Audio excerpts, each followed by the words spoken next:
First of all, congratulations on that hard-fought victory. What are your initial thoughts after pulling off that win? Yeah, thank you, man. Extremely happy to get that victory. Like I said in the post-fight interview with Joe, I had injured pretty bad injury to my foot and both my legs. It kept me from doing the cardio that I typically do. And when I had him rock there in the second round and kind of went for it, I told myself, man, slow down. You gotta be able to weather this storm and to keep going, because I knew how tough and durable he was and that he had a chance to come back. So I'm happy with the win and definitely look forward to improving in my next fight. How recent were those injuries that it prevented you from throwing kicks in this fight? Yeah, about 6 weeks ago, there was a point where, man, I couldn't train for about a week. And I actually, I thought to myself, like, man, am I going to be able to get through this camp? It was the first time ever in my career where I was like, had some doubts and some second thoughts about taking the fight, but it got better. I just was unable to do what I normally do, but I knew my mind was powerful enough to get me through it, and I was able to do enough to get the job done. And you mentioned kind of coming out hot in round two. I think a lot of people online in the broadcast were saying like they think you were down after the first round and then you came out hot. So what did your coaches tell you, and what adjustments did you make right after that? Yeah, so coach was just saying, hey, take a deep breath, tell me what you see. I told him I didn't think the kicks were there, and that I was worried of kicking and catching my foot again. But he's like, hey, just stay calm. And then in the second round, I knew I won the second round. And then after the second round, he's like, hey, you're going to bite down. He's like, well, you're going to remember this moment right here when this fight's done. He's like, go make the decision right now, go out there and get this third round done. And that's what I did. How much of this was a confidence booster where the broadcasters, they were praising your opponent's boxing, and then you turned it into a boxing? Basically, it was a boxing match. You had no cardio, you couldn't throw kicks, and you still pulled it off. So how much of that was a confidence booster? Yeah, man. I mean, I'm one of the best kickboxers in the division, I believe, and in the sport. And boxing's a big part of that. So, yeah, I'm confident. And I knew how tough an opponent he was. I knew he was a really good boxer, and I knew he was durable. So to go get a win over a guy like that makes me feel good.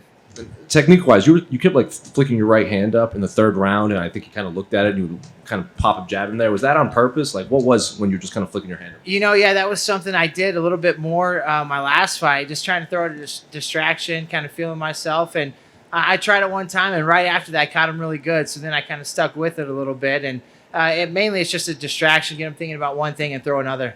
Finally, I know I'm sure you want to heal up, but when do you want to get back in there? And like at this point, with all these wins, when can you start looking at specific opponents you want? Yeah, well, my team's gonna hate this. I just feel a little disappointed. I didn't get the job done. I got the win, and they're like, man, I hate when you're disappointed. But I expect the best out of myself. I expect more. I expect to go out there and finish the guy, and I just have to continue to get better. And I'd like to get back this summer. I'd like to fight 3 times this year. I get this one out of the way. I'd like to get back in there this summer, and then towards the end of the year, and I just have to keep, climbing the ladder and getting better and just keep getting out there and getting wins. Shogun's got a fight coming up. You going to pay attention to that one? Yeah, for sure. I'd love that fight, man. That would be just incredible opportunity and a good opportunity to catapult my career.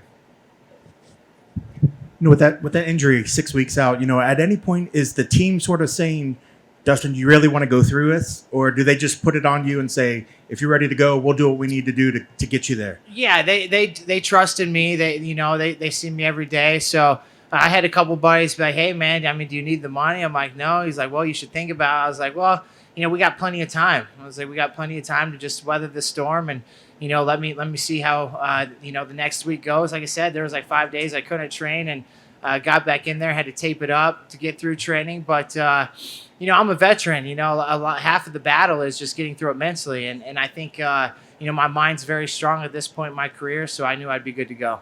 And like you said, they mentioned the cardio. They were worried about the cardio. But was there any point that you questioned whether the hands was going to be enough, taking your legs out of the equation? My big thing is I just enjoy the cardio because then I can look back just knowing I did everything possible. And that's where I fight him over and over in my head when I do the cardio. I go for the long runs, 3, 4, 5 miles, and every single step I'm taking, I'm fighting him in my head. So then when I get in there, I've done everything. I've checked every box, and this fight was a little bit different. I knew I couldn't do that, but like I said, man, my mind's strong, and I knew I could get the job done. as they started reading the scorecards, it looked like your hands went up quickly. So once you started hearing it, were you confident that, everything easily went in your favor? Yeah, I knew the first round was maybe could go to him, but I knew I won the second round, and then I knew I won the third round. So I was pretty confident I got the win. When they announced the name, I thought they said his name first. I was like, wait a sec, but then people were cheering, and he raised my hand. I'm like, okay, maybe I did win. So I didn't clearly hear it, but yeah, I was confident that I did enough to get the win.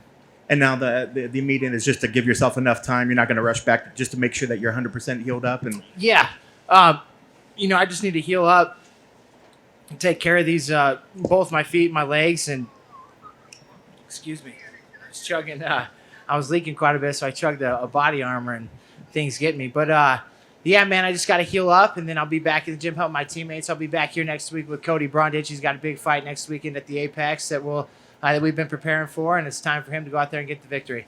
And lastly, how did it feel to start the night out there in the T-Mobile? I know a lot of these events are stuck at the Apex, but how did it feel to kind of start the night off here with the big arena? Oh, it was awesome, man. I had close to 80 to 100 family and friends that were in that arena, and I could hear them yelling from the weigh-ins to tonight. So super cool. It was back-to-back. I got a fight, my last fight, Madison Square Garden with fans, this fight T-Mobile with fans. So it's awesome that things are getting back to normal, and the fans make it, man. They give me the energy to get the job done.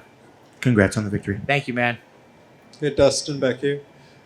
So coming up this summer, it's going to be a couple years that you've been in the big show with the UFC. What parts of your game as a martial artist are you most proud of that you've grown in these last 2 years? Yeah, I think just, again, the experience is a big factor, but just getting comfortable with MMA again, getting comfortable with the takedowns. I got a nice takedown on him.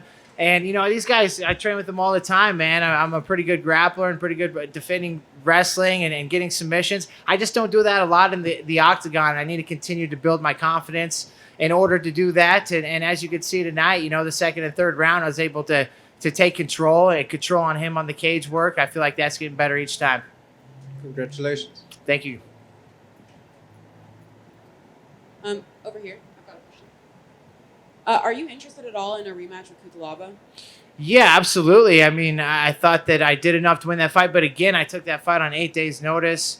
I did not have a training camp, and you give me some time to prepare. I think I can go in there and get the job done there. And he's number 15. I'm trying to get into the top 15, and again, I know you need to go out there and dominate. So I'm a little disappointed that I didn't get the finish, but I'm climbing the ladder and I'm running down a dream and getting ready to face him and whoever's next.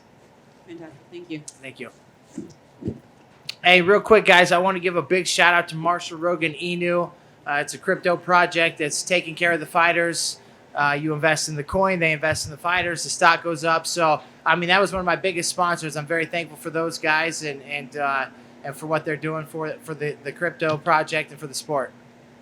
Question about that, actually. Who are the organizers and the main founders of that point? So I'm not exactly sure who's running that, who's got that going on. As my management team's works with them, so I'll look into that further because I'm a big crypto advocate myself. That's one that I'm invested in now, but there's several others that I am, so I'll have to dig a little bit deeper. And so far, it's been good, man. They're taking care of the fighters. Fantastic. Thanks. Do they have a Discord or anything like that? Yeah, I'm not sure. All right. Thank you. Thank you, guys.